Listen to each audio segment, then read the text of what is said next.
ચાલો આપણે આવી જઈએ દાખલા નંબર S3 ઉપર, જે પૂછાઈ ગયો છે માર્ચ 2017ની અંદર. હવે આટલે રકમમાં નવું છે આપણે બે યંત્રો, બરાબર છે, બે પ્રકારના યંત્રો,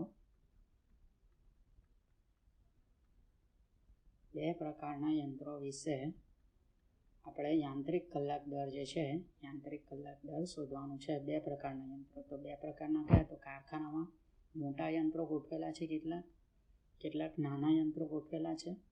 તો ઘણા બધા એવા મોટા યંત્ર છે, એટલે લખેલું છે, જોઈ લઈએ આપણે. 4 મોટા છે, ઓકે, 4 છે મોટા યંત્રો અને 8 નાના યંત્રો. આ બધી વિગત અત્યારે લખતા નહીં, આપણે ગણતરીમાં આવીશું પછી જે આપણે ગણતરી કરીએ તે લખજો. આ તો ખાલી આપણે સમજી રહ્યા છે. ચાલો, તો ટોટલ 12 યંત્રો આપણા કારખાનામાં છે. તો જ્યારે પણ આપણે યાંત્રિક કલાક દર બનાવશું ને, તો એક મોટું યંત્ર, એના બધા ખર્ચા શોધીશું, એક મોટું યંત્ર અને એક નાનું યંત્ર, આ રીતે આપણે ખર્ચા શોધીશું. ચાલો, કે એક મોટું યંત્ર વિશે બધા ખર્ચા શોધીશું અને એક નાનું યંત્ર વિશે આપણે ખર્ચા શોધીશું. ચાલો, તો કારખાનામાં શું થયું છે? 4 મોટા આવ્યા અને 8 નાના, તો ટોટલ થઈ ગયા 12 યંત્રો ગોઠવેલા છે. આપણે હવે લખેલું છે કે દરેક મોટા દરેક નાના યંત્રોની વિગતો નીચે મુજબ છે. દરેકનો મિનિંગ હંમેશા થાય છે કે એક યંત્રની વિગત નીચે મુજબ છે, એવો મતલબ થાય છે. એટલે દરેક મોટું યંત્ર એટલે કે એક મોટા યંત્રની વિગત આ રીતની છે. દરેક નાનું યંત્ર એટલે કે એક નાના યંત્રની વિગત આ રીતનું છે. ચાલો, તો આ જે 1 થી 7 મુદ્દા છે ને, તે ફક્ત ને ફક્ત એક યંત્ર વિશે આપેલા છે, એક. ઓકે, તો એક મોટું અને એક નાનું, આ રીતે. બધા યંત્રોની વિગત નથી આપી 1 થી 7. પછી આ નીચે જોઈએ તો પછી એમાં વિગતને આપણે સમજવી પડશે કે કેવી આપેલી છે ને કેવી નહીં. પણ આ જે 1 થી 7 નંબરની વિગત આપી તે ફક્ત એક યંત્ર વિશે લાગતી વળગતી છે. એક મોટું યંત્ર અને એક એની બાજુમાં નાનું યંત્ર, આ રીતે એ લોકોએ વિગત આપી છે. ચાલો, આ ચેકી નાખું છું અત્યારે. ચાલો, તો જે વિગત આપી છે તે પ્રકારે આપણે ગણતરી કરીએ. સૌથી પહેલી વિગત આપી છે દરેક યંત્રની કિંમત, એટલે કે એક યંત્રની કિંમત આપી છે. એક યંત્ર મોટું 30,000નું યંત્ર છે, નાનું 6,000 વાળું છે. ઉપયોગી આયુષ્ય, તો એક યંત્રનું ઉપયોગી આયુષ્ય 18,000 છે મોટું. નાના યંત્રનું ઉપયોગી આયુષ્ય છે 12,000. ચાલો, આગળ લખ્યું છે મરામત, તો એ સમારકામવાળી વિગત આપણે પછી લઈએ. આપણે ઘસારો શોધી નાખીએ છીએ, બરાબર. યંત્રની કિંમત, આયુષ્ય, તો ભંગાર કિંમતના સાથે લઈ લઈએ.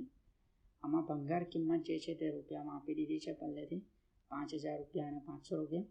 હવે તમે જુઓ, આયુષ્ય જે છે, ઉપયોગી આયુષ્ય, તે કલાકમાં આપ્યું છે, વર્ષમાં નથી આપ્યું, બરાબર છે. આપણે જ્યારે, તમને ખબર છે સૂત્ર શું હોય છે? તો મૂળ કિંમત પ્લસ ગોઠવણી ખર્ચ માઇનસ ભંગાર કિંમત છેદમાં શું હોય છે? ઉપયોગી આયુષ્ય.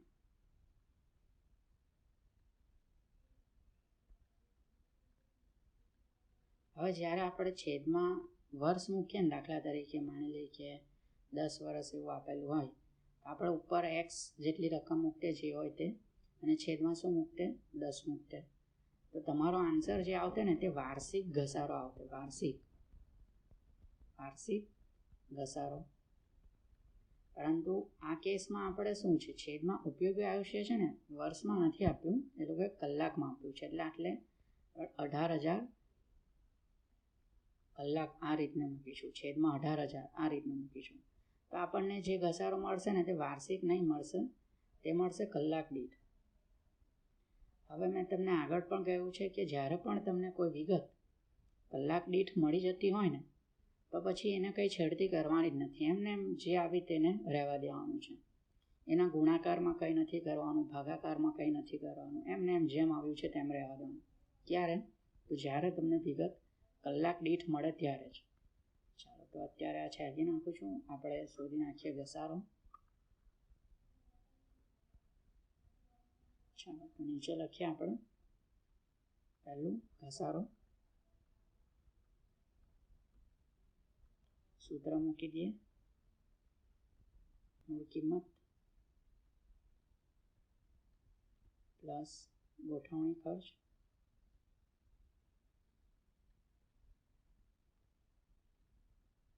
માઇનસ ભંગાર કિંમત.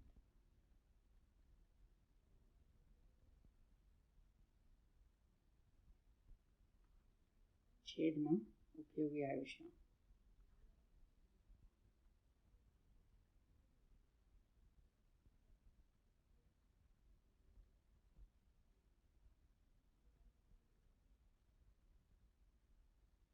ચાલો તો આપણે બે પ્રકારના આપણી પાસે યંત્રો છે, મોટું અને નાનું. તો પહેલાં મોટા યંત્રનો ઘસારો શોધી નાખીએ. મોટા યંત્રનો ઘસારો. ચાલો તો મોટું યંત્ર જે છે તે 30,000નું છે એક, એનું ભંગાર કિંમત છે 5,000. ગોઠવણી ખર્ચ આપ્યો નથી એટલે 0 લઈ લઈશું. ઉપયોગી આયુષ્ય છેદમાં મૂકી દઈશું 18,000. ચાલો તો શોધી નાખીએ એને. 30,000 પ્લસ 0, ગોઠવણી ખર્ચ નથી આપ્યો એટલે 0. ભંગાર કિંમત આપી છે 5,000 રૂપિયા. છેદમાં ઉપયોગી આયુષ્ય 18,000 કલાક. તો તમને જે વિગત મળશે ને 1 કલાકની જ મળશે. એ મળશે ₹1.38. રિપીટ થાય છે એટલે આપણે રિપીટ એટલે 8 આ રીતે લખી દઉં છું. ચાલો આ રીતે આપણે નાના યંત્રનો ઘસારો પણ શોધી નાખીએ.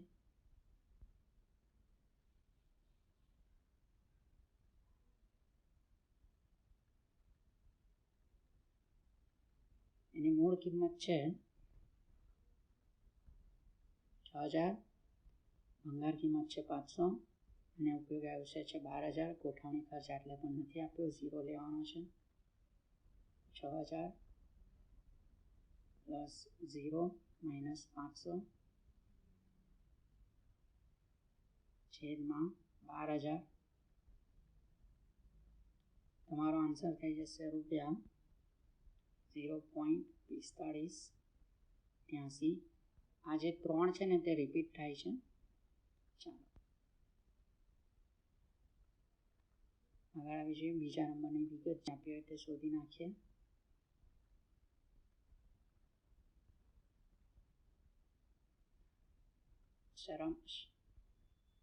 સમારકામ ખર્ચ આપણે જોઈ લઈએ. મરામત આયુષ્ય દરમિયાન. આયુષ્ય કેટલું છે તો મોટા યંત્રનું આયુષ્ય 18,000 કલાક છે, નાના યંત્રનું આયુષ્ય 12,000 કલાક છે. ઓકે, તો આટલે પણ મરામત ખર્ચ આપણને જે મળશે ને તે કલાક દીઠ જ મળી જવાનું છે સીધું. તો આપણે લખી દઈએ 5,000 રૂપિયા છે ખર્ચો અને આમાં 1,500 છે. તો 5,000 ભાગ્યા 18,000 અને 1,500 ભાગ્યા 12,000. આ રીતે આપણે સિમ્પલ ઘસારો જે છે તેની રીતે જ છેદમાં ઉપયોગી આયુષ્ય લખ્યું હતું તે રીતે જ આપણે સમારકામમાં પણ સેમ એવું કરવા જઈ રહ્યા છીએ.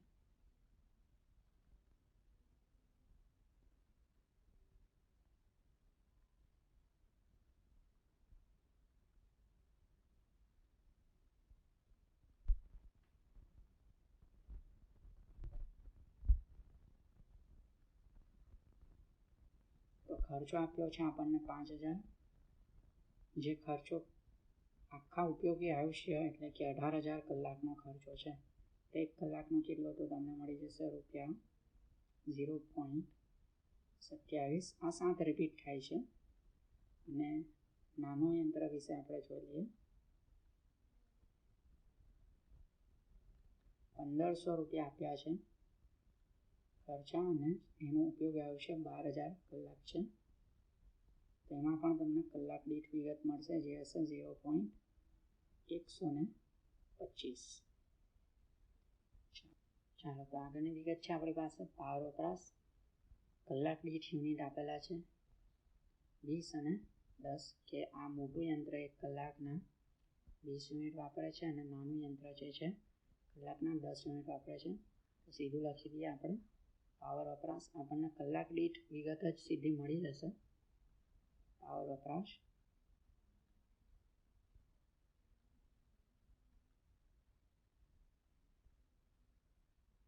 મોટું યંત્ર.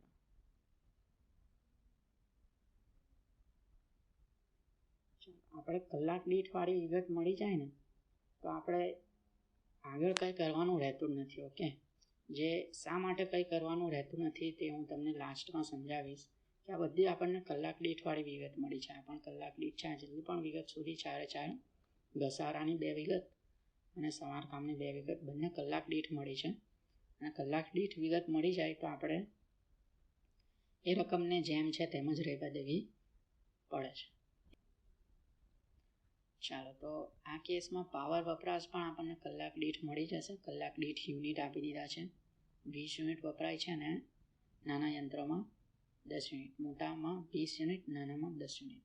હવે પાવરનો ભાવ પણ આપી દીધો છે, એટલે અને પણ ટીક કરી દઈએ. કેટલું છે? 20 પૈસા, એટલે 0.20. તો સીધી વાત છે કે આપણે કલાકના કેટલા યુનિટ વાપરીએ છીએ? 20. અને 1 યુનિટનો ભાવ કેટલો છે? તો એને આપણે લખી દેવાનું. એટલે કે 1 યુનિટ તમને જો 20 પૈસામાં મળે, 0.2 એટલે કે 20 પૈસા, તો 20 યુનિટ કેટલામાં મળે? એટલે 20 ગુણ્યા 0.2. તેવી રીતે આ 10 સાથે પણ ગુણ્યા 0.2 આવો ગુણાકાર કરી નાખીશું. એકદમ સિમ્પલ, બરાબર છે. આની પાછળનું કારણ શું છે તો આટલે સમજવાનું કે 1 યુનિટ તમને મળે છે કેટલામાં? 0.2માં. તો 10 યુનિટ કેટલામાં મળે? એટલે તમારે શું કરવાનું? 10 ગુણ્યા 0.2નો ગુણાકાર. તેવી રીતના 1 યુનિટ 20 પૈસામાં મળે તો 20 યુનિટ કેટલામાં મળે? તો આમાં પણ શું કરવાનું? 20 ગુણ્યા 0.2. તો આપણે એ જ સીધું કરી નાખીએ. 20 ગુણ્યા 0.2 અને 10 ગુણ્યા 0.2 એટલે તમને કલાક દીઠ પાવર વપરાશનો કેટલો ખર્ચો થયો છે તે તમને મળી જશે. ચાલો, તો નીચે લખી દઈએ. પાવર વપરાશ મોટું યંત્ર 10 યુનિટ વાપરે છે. પાવર વપરાશ મોટું યંત્ર જે છે તે 20 યુનિટ વાપરે છે અને યુનિટ દીઠ ખર્ચો કેટલો છે? 20 પૈસા, એટલે 0.2 અથવા તો 0.20 છે લખો તે. તો તમારો આન્સર આવી જશે ₹4.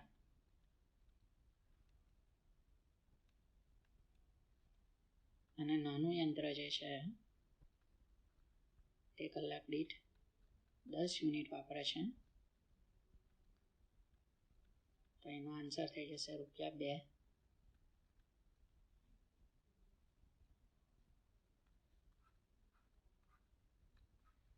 ચાલો આગળ આવી જઈએ. રોકાયેલા કામદારો દરેક યંત્ર પર 6 અને 4. આ દરેક યંત્ર પર આટલે આવું લખેલું નહીં હોતે, પણ આટલે તો લખેલું જ છે. દરેક મોટા યંત્રની વિગત આપી છે અને દરેક નાના યંત્રની વિગત આપી છે. એટલે આટલે આવું લખવાની જરૂર નહીં હતી, છતાં એ લોકોએ વધારે ચોખવટ કરવા માટે લખ્યું છે કે દરેક યંત્ર પર. એટલે ઉપર આખી વિગત દરેક યંત્ર પર છે એમ માનીને જ આપણે ચાલવાનું છે. ચાલો, તો રોકાયેલા કામદારો એક યંત્ર પર 6 અને 4. એક કારખાનામાં ટોટલ 6 + 4 10 કારીગર. આવું તમે કરી દેશો તો એક ખોટી વાત છે. એટલે શું છે કે એક યંત્ર પર દરેક, એટલે મેં તમને પહેલાંથી કહેતો આવ્યો છું, દરેક એટલે કે એક યંત્ર. એક મોટું યંત્ર હોય ને તો એની પર 6 કામદારો છે. એક નાનું યંત્ર હોય તો એની પર 4 કામદારો છે. ઓકે, તો આવા મોટા કેટલા બધા યંત્રો છે આપણી પાસે? એક જ થોડી છે. તે 6 અને 4 તમે ટોટલ 10 નહીં કરી શકો, બરાબર છે. એમાં શું કરીએ આપણે? નીચે ગણતરીમાં આવી જઈએ. ચાલો, કામદારોની સંખ્યાઓ લખી દઈએ.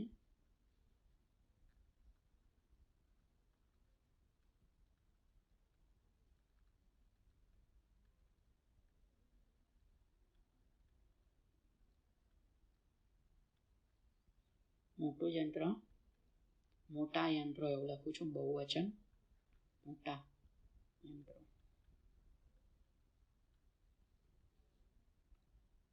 આ તમે આવું રાઉન્ડ કરવાની કંઈ જરૂર નથી. મોટા યંત્રો છે તેમાં એક યંત્ર પર કેટલા કારીગરો કામ કરે છે? તો 6. હવે આપણી પાસે કેટલા યંત્રો છે? તો તમને યાદ હોય તો 4 યંત્રો છે. આવા આપણે જોવું હોય તો જોઈ લઈએ. મોટા જે છે તે 4 યંત્રો છે. આર્યા મોટા 4 અને નાના 8 યંત્રો છે. ચાલો, તો મોટા યંત્રો પર આપણે કેટલા કારીગરો કામ કરતા હશે? તો ટોટલ 24 જણા કામ કરે છે. આ એક યંત્ર પર 6 જણા કામ કરે, તો આવા 4 યંત્રો પર કેટલા? એટલે 6 ગુણ્યા 4. આવી જ રીતે નાના યંત્રોના કારીગરોની સંખ્યા પણ આપણે શોધી લઈએ. ચાલો, તો એક નાના યંત્ર પર કેટલા જણા કામ કરે છે? તો 4 જણા. અને આવા આપણી પાસે કેટલા યંત્રો છે? તો નાના આપણી પાસે 8 યંત્રો છે. તો તમારા ટોટલ કારીગરો કેટલા થઈ જશે? 32. બરાબર છે. અને આખા કારખાનામાં કુલ કેટલા કારીગરો છે? તો આ બંનેનું ટોટલ 24 + 32 એટલે તમારું થઈ જશે. આખા કારખાનામાં કેટલા કારીગરો છે? તો 24 અને 32નો સરવાળો જે થઈ જશે તમારા 56 કારીગરો છે. ઓકે, 6 અને 4 આ રીતે 10 કારીગર આવું નહીં કરી શકો તમે. આ તો એક યંત્ર પર આટલા જણા કામ કરે છે તેવો મતલબ છે. બરાબર ને? આવું કરશો તો એ ખોટું ગણાશે. ચાલો આગળ આવી જઈએ. 5મા નંબરનો મુદ્દો.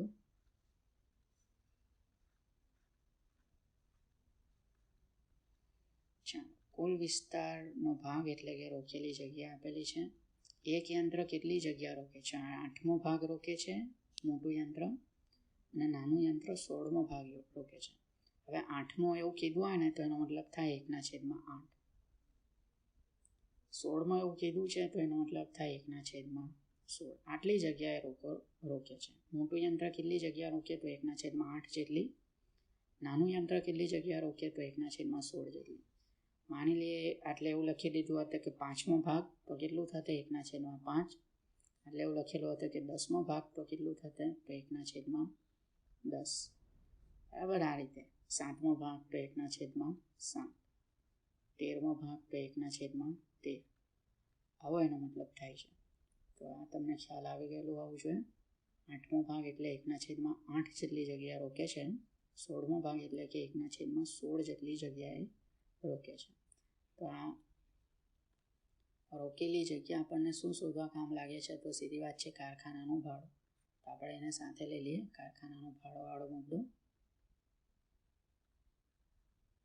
કારખાનાનું ભાડું વાર્ષિક આપ્યું છે, એટલે આખા વર્ષનું એ ભાડું આપ્યું છે 12,000 રૂપિયા. તો લખી નાખીએ નીચે.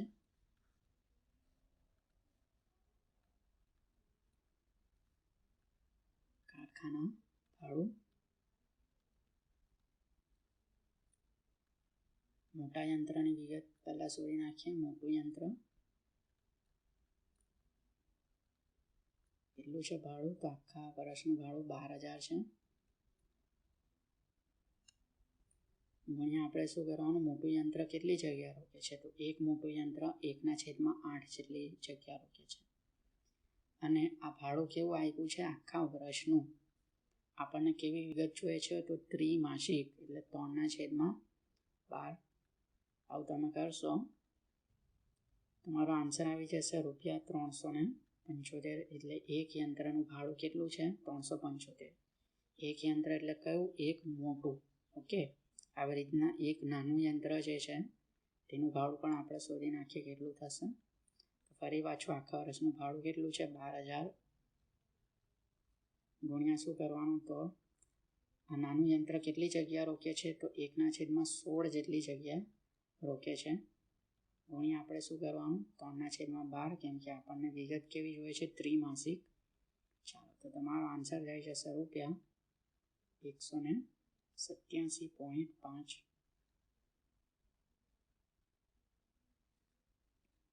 આગળ આવી જઈએ 6ઠ્ઠા નંબરનું વિગત.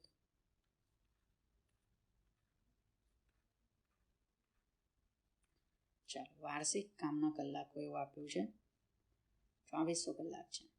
હવે આટલે એવું નથી આપ્યું કે એક યંત્રના કલાક, કે પછી એવું પણ નથી લખ્યું. બીજા નંબરનું શું લખ્યું હતું? તો બધા યંત્રોના કલાકો. આવું પણ નથી લખ્યું. આ બેમાંથી એક પણ વિગત આપણને નથી આપી કે એક યંત્રનું કલાક કે બધા યંત્રોના કલાક, એવું નથી આપ્યું. આ લોકોએ એવું લખ્યું છે વાર્ષિક કામના કલાકો. ચાલો, તો એટલે કઈ વિગત આપી છે બરાબર છે એને આપણે સમજી લઈએ. એક ઉદાહરણથી આપણે ચેકી નાખીએ છીએ.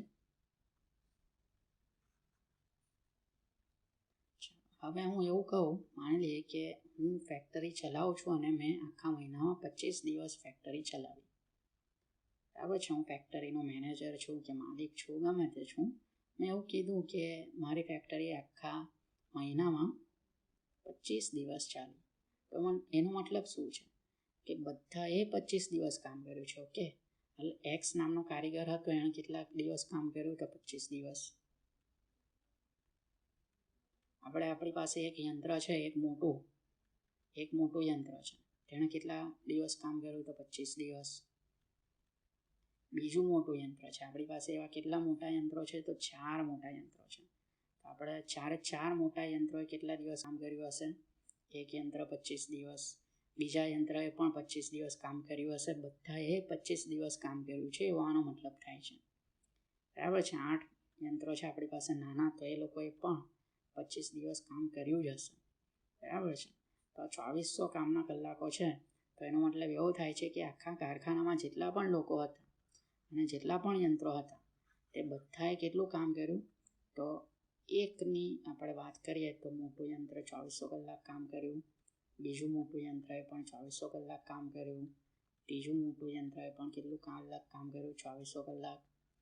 આવો એનો મતલબ થાય છે. ઓકે, કે મહિનામાં 25 દિવસ કામ થયું હોય તો એનો મતલબ શું છે કે આખી ફેક્ટરીમાં જેટલા પણ લોકો હોય તે બધાએ, કે જેટલા પણ યંત્રો હોય તે બધાએ 25 દિવસ બધાએ કામ કર્યું હશે. તો આ કેસમાં વાર્ષિક કામના કલાકો 2400 આપ્યા છે, તો આખી ફેક્ટરીમાં જેટલા પણ યંત્રો છે, જેટલા પણ કારીગરો છે, બધાએ 2400 કલાક કામ કર્યું હોવું જોઈએ. ચાલો, એવો એનો મતલબ થાય છે. એટલે આ 2400 છે ને, હું તમને હજી વધારે એક ચોખવટ કરી આપું. આ 2400 આપણે કંઈ નથી કરવાનું, જેમ છે તેમ જ રહેવા દેવાનું છે. એના તમારા ભાગ્યા, પહેલાં આપણા યંત્રોની સંખ્યા કેટલી છે? તો 4 મોટા અને 8 નાના, એટલે ભાગ્યા આપણે 12 કરીએ.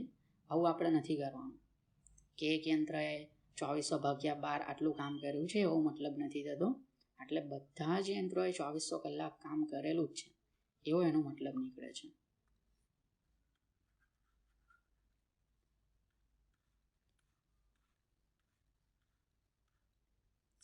ચાલો, હજી પણ નહીં ખ્યાલ આપ્યો હોય તો એકદમ સિમ્પલ હજી એક એક્ઝામ્પલ આપું કે મેં આખા અઠવાડિયામાં જે છે આપણા 6 લેક્ચર લીધા છે.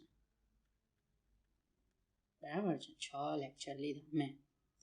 તો રોલ નંબર આપણે વાત કરીએ કે 801થી લઈને જે પણ હોય, બરાબર છે, માની લઈએ કે 870 સુધી છે આપણા રોલ નંબર. ઓકે, તો આ જેટલા પણ વિદ્યાર્થી હતા તે બધાએ 6 લેક્ચર ભરેલા હોવા જોઈએ એવો એનો મતલબ નીકળે છે. બરાબર છે. તો આટલે પણ 2400 કલાક આપણે આખા વર્ષે કામ કર્યું, 2400 કલાક.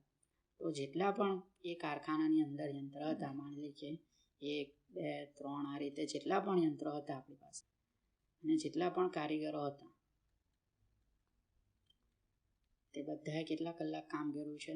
તો બધાએ 2400 કલાક તો કામ કરેલું જ છે. આણે પણ 2400 કલાક કામ કર્યું છે, આણે પણ 2400 કલાક, ત્રીજા યંત્રએ પણ 2400 કલાક કામ કર્યું છે. અને જેટલા પણ કારીગરો છો, એક્સ પ્રકારનો, વાય પ્રકારનો, ઝેડ પ્રકારનો, એક્સે પણ 2400 કલાક કામ કર્યા, વાયએ પણ 2400 કલાક કામ કર્યા છે એવો એનો મતલબ નીકળે છે. ચાલો, તો હજી તમને ક્લિયર થઈ ગયું હશે હવે તો. ચાલો, તો હવે આટલે લખીએ કે કામના કલાકો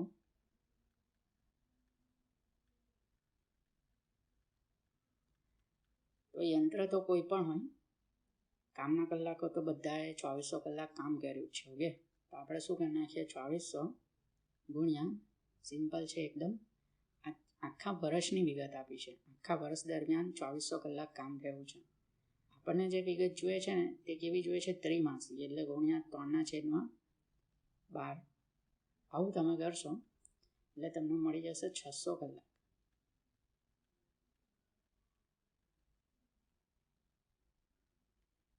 ચાલો, તો કોઈ પણ યંત્ર તમે પકડો, નાનું હોય મોટું હોય, બરાબર છે, બધાએ 600 કલાક તો બધાએ જ કામ કર્યા છે 3 મહિનાની અંદર. આખા વર્ષમાં એ લોકો કેટલું કામ કર્યું? તો બધાએ 2400 કલાક કામ કર્યું છે તેવો મતલબ નીકળે છે. આગળ આવી જઈએ આપણે. મેનેજરનો પગાર વાર્ષિકની ગણતરી કરી લઈએ. મેનેજરનો અડધો સમય જે છે તે કારખાનામાં સુપરવિઝનમાં જાય છે, એટલે એનો જેટલો પણ પગાર હોય, માની લઈએ કે 10,000 છે, તો ગુણ્યા 1/2 કરીશું. કેમ? 1/2 એટલે કે અડધું. આપણે અડધું જ પગારનો જે ખર્ચ છે તે આપણે ફેક્ટરી સાથે લેવા દેવા છે, બાકીનો અડધો સમય એ બીજા કોઈ વિભાગમાં કશે કામ કરતો હશે તો એનું આપણે ધ્યાન નથી લેવાનું.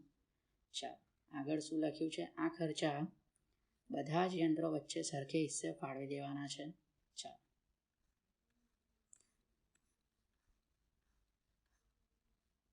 લખી દઈએ. એટલે સુપરવાઇઝરનો પગાર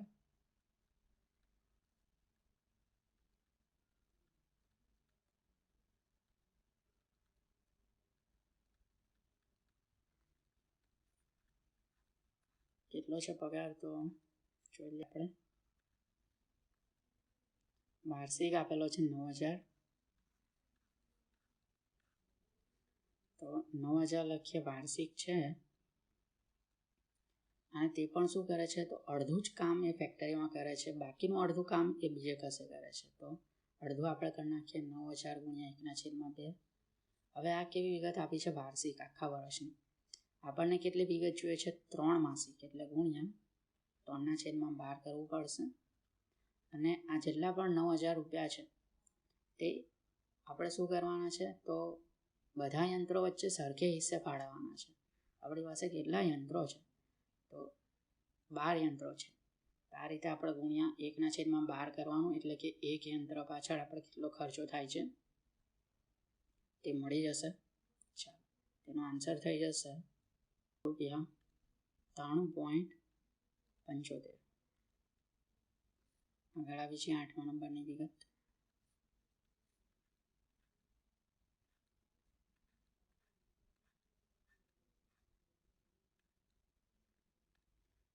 ચાલો વીજળી ખર્ચ આપ્યો છે. આ બધા આપણે ભાડું જે છે તે આપણે ફાળવી દીધું છે પહેલેથી. વીજળી ખર્ચ જોઈ લઈએ. વાર્ષિક આપ્યું છે આ પણ ₹3600. તો વીજળી ખર્ચ યંત્ર ઉપર રોકાયેલા કામદારના પ્રમાણમાં ફાળવવાનો છે. વીજળી ખર્ચ આપણે છે ને મોટે ભાગે પોઈન્ટના પ્રમાણે ફાળવીએ છીએ. પોઈન્ટ એ નહીં આપ્યું હોય તો આપણે રોકેલી જગ્યા આ હિસાબે ફાળવી દઈએ. જો પોઈન્ટ નહીં આપ્યા હોય, આ વિગત નથી આપી, તો રોકેલી જગ્યાને ધ્યાને લેશું. પણ આ લોકોએ શું કીધું કે વીજળી ખર્ચ કામદારની સંખ્યાના પ્રમાણમાં ફાળવવાનો છે, તો પછી આપણે આને પણ ભૂલી જઈશું. જે સૂચના આપી હોય એ મુજબ તો આપણે કરવું જ પડે. ચાલો તો આવી જઈએ વીજળી ખર્ચ.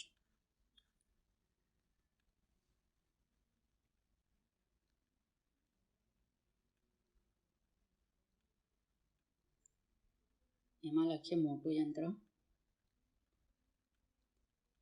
વીજળી ખર્ચ કેટલો છે તો જોઈ લઈએ. વીજળી ખર્ચ છે ₹3600.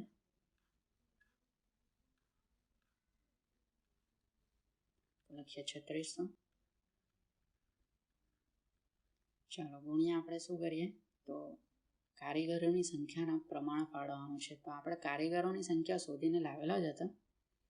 ચાલો તો એક મોટા યંત્ર પર કેટલા કારીગરો કામ કરે, તો એક મોટા યંત્ર પર 6 અને એક નાના યંત્ર પર 4 આમ કારીગરો કામ કરે છે. અને ટોટલ કારીગરો છે 56. બરાબર છે. તો આપણું ફોર્મ્યુલા આ રીતનું થશે, 6/56 અને 4/56 આ રીતનું બનવાનું છે. ઓકે, તમે 6 ને 4 10 આવું કર્યું હોય, પછી આ રીતે ફાળવણી કરો 6/10 અને 4/10, તો આખી વાત ખોટી છે. આપણે અત્યારે જ ક્લિયર કરી કે ભાઈ આપણી પાસે એક મોટું યંત્ર હોય તેના પર 6 જણા કામ કરે છે. એમ કરીને આપણે ટોટલ કારીગરોની સંખ્યા જે છે તે 56 શોધીને લાવેલા હતા. ચાલો તો આપણે એને ધ્યાને લેવાનું છે. છેદમાં આપણે 10 નથી મૂકવાનું, છેદમાં મૂકવાનું છે 56. આ સાચું છે. ચાલો તો આવી જઈએ આપણે 6/56 અને 4/56, એટલે 6/56. અને આપણે આ વિગત જે છે તે 3 મહિનાની શોધવાની છે, એટલે ગુણ્યા 3/12. તમારો આન્સર આવી જશે ₹96.4285. એવી જ રીતે આપણે નાના યંત્રનું પણ શોધી નાખીએ. 3600 ગુણ્યા 4/56 ગુણ્યા 3/12.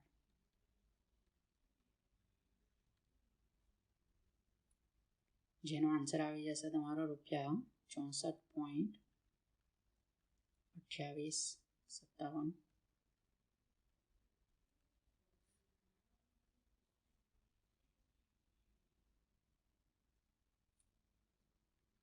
ચાલો હવે કોઈ વિગત બાકી હોય તો જોઈ લઈએ, નહીં બાકી હોય તો સીધું આપણે યાંત્રિક કલાક દર આપણે પત્રક બનાવી દઈએ. ચાલો કોઈ વિગત આટલે બાકી નથી, આપણે સીધું યાંત્રિક કલાક દરવાળું પત્રક બનાવી નાખીએ.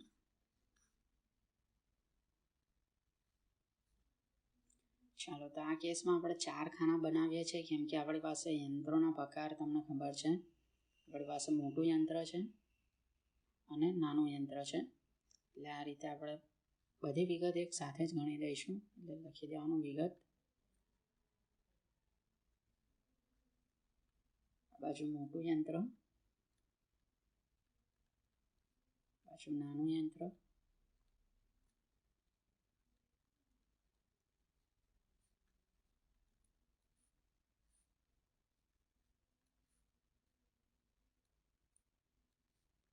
એટલે થઈ જશે ત્રિમાસિક. આપણે વિગત શોધવાની છે ને કલાક દીઠ. મેં તમને કહ્યું હતું કે કલાક દીઠ વિગત મળી જાય તો કંઈ આપણે એને કંઈ કરવાનું રહેતું નથી. એટલે એના માટે આપણે શું કરી દઈશું, સીધું જ આ ખાનામાં આપણે લખ્યા કરીશું. કલાક દીઠ વાળી વિગત મળી જાય ને તો એને માસિક કે વાર્ષિક કે ત્રિમાસિક એવું આપણે ફેરવવાની જરૂરત જ નથી, સીધું આ ખાનામાં લખવાનું. ઓકે, એટલે બહુ ઇઝી રહેશે જો તમે પહેલેથી કલાક દીઠ વિગત શોધી નાખી હોય તો.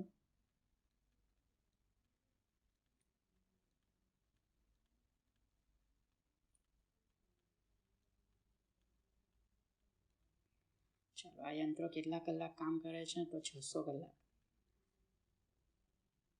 જે આપણે શોધી નાખ્યું હતું.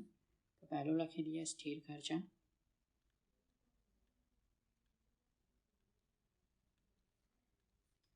ચાલો તો જોયા બી આપણે સ્થિર ખર્ચા લાઈનમાં લખીશું. ઘસારો ચલિત ખર્ચો છે, સમારકામ ચલિત ખર્ચો છે, ભાર વપરાશ પણ ચલિત ખર્ચો છે, કામદારની સંખ્યા તો ખાલી સંખ્યા છે, કોઈ ખર્ચો નથી. કારખાનાનું ભાડું સ્થિર ખર્ચા છે, તો આપણે લખી દઈએ 375 અને 187.5.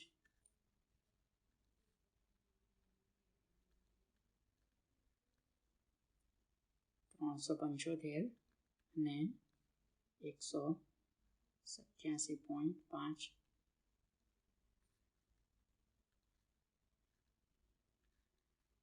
આ ખાનામાં ભાગ્યા 600 કરીને તમે લખ્યા કરજો. ઓકે, હું નથી લખતો આ કેસમાં, તમે લખી દેજો. ચાલો એક વખત હું તમને કહી દઉં કે આ આવશે 0.625 અને આ જે વિગત છે તે આવશે 0.3125. બરાબર છે. જે પણ આટલી વિગત હોય તેના ભાગ્યા 600 કરીને આ બાજુના ખાનામાં લખવાનું છે. જે તમે લખી દેજો એટલે હું તમારા પર છોડી દઉં છું. ચાલો આવી છે. ભાડા પછી કામના કલાકો, સુપરવાઇઝરનો પગાર 93.75. હવે તમને યાદ હોય તો આપણી પાસે આટલે 2 વિગત કેમ નથી, એક મોટા યંત્રની અને એક નાના યંત્રની અલગ અલગ? એવું કેમ નથી? તો તમે જુઓ કે આપણે શું કર્યું છે કે આ જેટલા પણ ખર્ચા હતા ને, સુપરવાઇઝરનો પગાર આ 9000, તે આપણે બધા યંત્રો વચ્ચે સરખે હિસ્સે ફાળવેલા છે. એટલે મોટું યંત્ર હોય કે નાનું યંત્ર હોય, બંનેનો ખર્ચો સરખો જ છે 93.75. એટલા માટે આપણી પાસે 2 વિગત અલગ અલગ નથી. તમે જુઓ વીજળી ખર્ચ તો બંને અલગ અલગ છે. મોટું યંત્રનું અલગ વીજળી ખર્ચ છે અને નાનુંનો અલગ છે, કેમ કે ત્યાં કામદારોની સંખ્યાના પ્રમાણે આપણે ફાળવણી કરવાની હતી અને મોટા યંત્ર પર 6 કારીગરો કામ કરતા હતા અને નાના યંત્રો પર 4 કારીગરો કામ કરતા હતા. એટલા માટે આપણે ખર્ચો પણ અલગ અલગ આવે છે. જ્યારે સુપરવાઇઝરનો પગાર જે છે તે બધા યંત્રો વચ્ચે સરખે હિસ્સે આપણે વેચેલો, એટલા માટે આપણે એક જ આન્સર બંને ખાનામાં લખવાનો છે. ચાલો તો આવી છે સુપરવાઇઝરનો પગાર.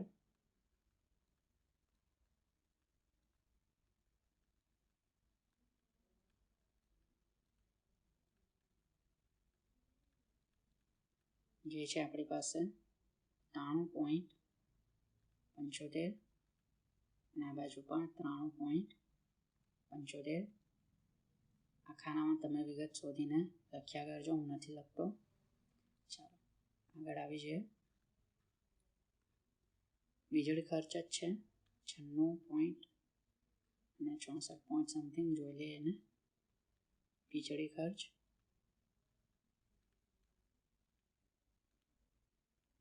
આ બાજુ છે 64.2857. 96.4285. આ બાજુ છે 96.4285. આના સિવાય કોઈ સ્થિર ખર્ચા નથી એટલે ટોટલ મારી દેશો. કુલ સ્થિર ખર્ચ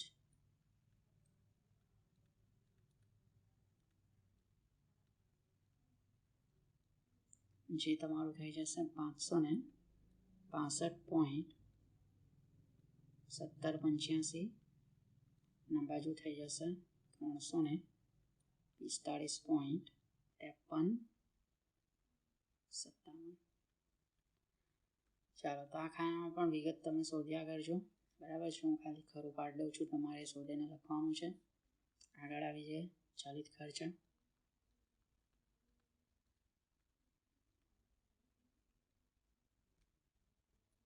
તો પહેલું છે એમાં ઘસારો, બીજું છે સમારકામ,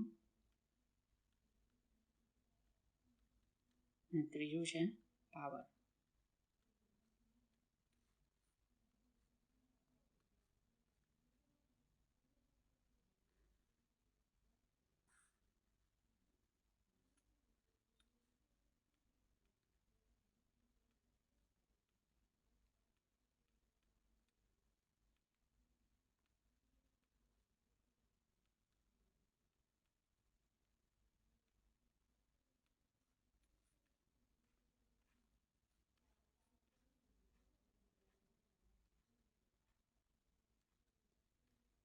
ચાલો, તો ઘસારો આપણને કલાક દીઠ પહેલેથી મળી ગયેલો. તો જે છે 1.38 જે છે તે રિપીટ થાય છે, અને નાના યંત્રો માટે છે 0.4583. એમાં 3 રિપીટ થાય છે. હવે તો આપણે લખી દઈએ. તમે જ્યારે ગુણાકાર કરશો ને, હવે ગુણાકાર ક્યાં કરશો? તો સીધી વાત છે કે તમે કલાક દીઠવાળા ખાનામાં અત્યારે લખી દેશો. ચાલો, તો આટલે લખીએ 1.38. ચાલો, હવે શું કરીએ કે આટલે જ્યારે આપણે ઘસારો લખીશું તો કેવી રીતના લખીશું? તો 1.38 જે છે 8 તમે કેલ્સી પર રિપીટ કરજો. આ રીતે આખી રકમ લખશો. કેલ્સી પર 8 આ રીતે લખ્યા કરજો છેક સુધી. એના ગુણ્યા શું કરવાના? તો ગુણ્યા 600. આ રીતે કરશો એટલે તમને ઘસારાની જે વિગત છે તે મળી જશે, જે થઈ જશે તમારી 833.33. હવે આપણે શું કર્યું છે? તો આમાં ઊંધા ગયા છે. આપણી પાસે આ 375 હતા પહેલેથી, બરાબર. 375 હતા, તેના ભાગ્યા શું કર્યું? તો 375 ભાગ્યા 600 કર્યા. એટલે આપણને કઈ વિગત મળી? તો આ 0.625 મળી. તો આપણી પાસે 0.625 પહેલેથી હોય જ, બરાબર. 0.625 પહેલેથી હોય જ, તો એના ગુણ્યા કરવાના 600, બરાબર, અને આ ખાનામાં લખવાના આ રીતે. 375 હોય તો ભાગ્યા કરવાના 600 અને આ ખાનામાં લખવાના. અને 625 વાળી વિગત જો એટલે કે આ 0.625 એટલે કે કલાક દીઠ વાળી વિગત પહેલેથી હોય તો ગુણ્યાકારમાં કલાકો લેવાના, 600 કલાક, અને પછી આ બાજુના ખાનામાં લખવાના. તો તમારી પાસે કલાક દીઠ વાળી વિગત હોય તો મેં તમને એટલા માટે ના પાડતો હતો કે એના માટે આપણે કંઈ કરવાનું રહેતું જ નથી, બરાબર છે. એને માસિકમાં, ત્રિમાસિક કે અર્ધવાર્ષિક કંઈ એને પરિવર્તિત કરવાની જરૂર રહેતી નથી. જ્યારે આપણે પત્રક બનાવીએ ત્યારે જ એને જે તે કલાક છે તેની સાથે ગુણાકાર કરીને કુલ ખર્ચવાળા ખાનામાં એટલે કે આ બાજુના ખાનામાં આપણે લખી દઈએ છીએ. તો આ 1.38 આપણી પાસે પહેલેથી હતા. એને માસિક, ત્રિમાસિક, વાર્ષિક એવું કંઈ કરવાની જરૂરત જ નથી. સીધું આપણે દાખલો ગણીએ, આ પત્રક બનાવીએ ત્યારે એટલે બાજુના ખાનામાં કેવી રીતના લખવાનું? તો જે કલાક હોય તેની સાથે ગુણાકાર કરી દેવાનો, બરાબર છે. તો એટલે 600 કલાક છે તો 1.38 છે એક સુધી ગુણ્યા 600 કરીને આ બાજુના ખાનામાં લખી દેજો. ચાલો, તો આટલે કેટલી વિગત છે? તો આટલી વિગત છે આપણી પાસે 0.4583. આમાં 3 રિપીટ થાય છે. ઓકે, કેલ્સી પર 3 રિપીટ કરજો. છેલ્લો આંકડો 3.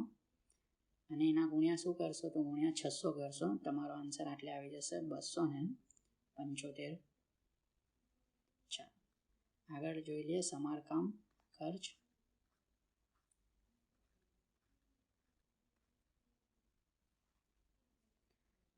જે પણ આપણને 0.27 મોટા યંત્ર માટે અને નાના યંત્ર માટે છે 0.125 કલાક દીઠ વાળી જ વિગત પહેલેથી મળી ગઈ છે. તો સમારકામ 0.7, તો આ 7 રિપીટ થાય છે. ઓકે, તો કેલ્સી પર રિપીટ કરી દેજો આ 7 બધા, અને એટલે ગુણાકારમાં 600 લેવાના છે. 0.27 7 રિપીટ કરવાના ગુણ્યા 600, તમારો આન્સર આવશે એટલે 166.67. 166.67. એવી જ રીતે આટલે આપણી પાસે જે રકમ છે તે છે 0.125 ગુણ્યા 600 કરો, તમારો આન્સર આવી જશે 75.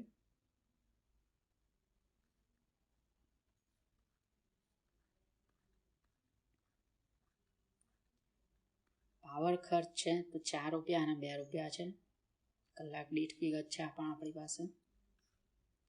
આટલેના ખાનામાં લખશો તમે 4 અને આ ખાનામાં લખશો 2, 2200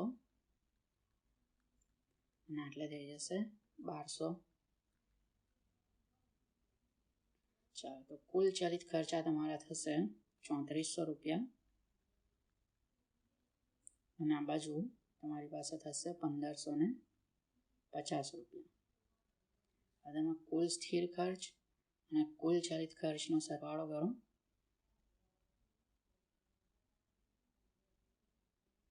જેનો આન્સર આવશે 3965.1785. આ બાજુ આન્સર આવશે આપણી પાસે 1895.5357. એટલે કલાક દીઠ તમે શોધી નાખજો. ચાલો, તો આ દાખલો આપણે પૂર્ણ કરીએ છીએ.